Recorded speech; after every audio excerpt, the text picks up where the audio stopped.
Hey guys, இன்னைக்கு நான் ஒரு அழகான ஸ்டோரியை பற்றி சொல்ல போகிறேன்.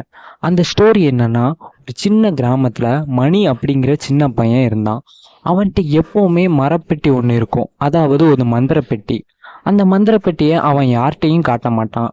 அதுக்குள்ளே இருக்கிற பொருள் அவன் வாழ்க்கையே மாற்ற போகுதுன்னு எப்போவுமே சொல்லிகிட்டே இருப்பான். மணியோட குடும்பத்தை பொறுத்த வரைக்கும் ஒரு ஏழ்மையான குடும்பம். அவன் எப்போவுமே காலையில் சீக்கிரமாக எந்திரிச்சு மழையிலையும் குளிர்லையும் சரி சைக்கிளில் ஓட்டிக்கிட்டு வீடு வீடாக சென்று பால் பாக்கெட் போட்டுக்கிட்டு இருப்பான்.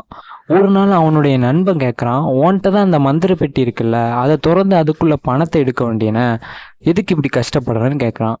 அதுக்கு மணி சிரிச்சுக்கிட்டே, அந்த பெட்டியை திறக்க நேரம் இன்னும் வரல, நேரம் வரும்போது நான் கண்டிப்பாக திறந்து காட்டுறேன் அப்படின்னு சொல்கிறான். அது வரைக்கும் நான் உழைக்கணும் அப்படின்னு சொல்கிறான். இப்படியே பல வருஷங்கள் போகுது.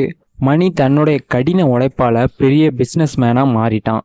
இப்படி போயிட்டு இருக்கும்போது தான் ஒரு நாள் எல்லா நண்பர்களும் ஒன்றா கூடுறாங்க. அப்போ மணிகிட்ட எல்லாரும் கேட்குறாங்க, இப்போ தான் நீ நல்ல நிலைமைக்கு வந்துட்டியே, அந்த பெட்டியை இன்னமும் ஏன் மூடி வச்சிருக்க, எங்கிட்ட காட்டு அப்படின்னு கேட்குறாங்க. மணியும் சரின்னு சொல்லி அந்த பெட்டியை எடுத்துகிட்டு வர்றான், திறக்கவும் செய்கிறான்.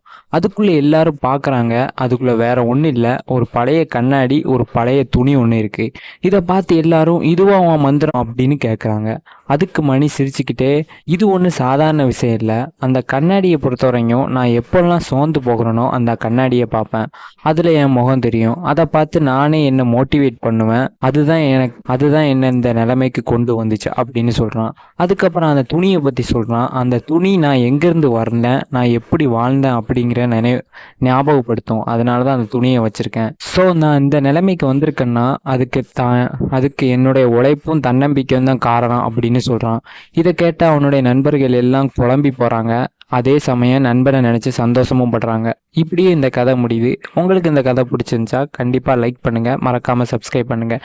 இதே மாதிரி அடுத்த கதையில் பார்க்கலாம். Bye guys.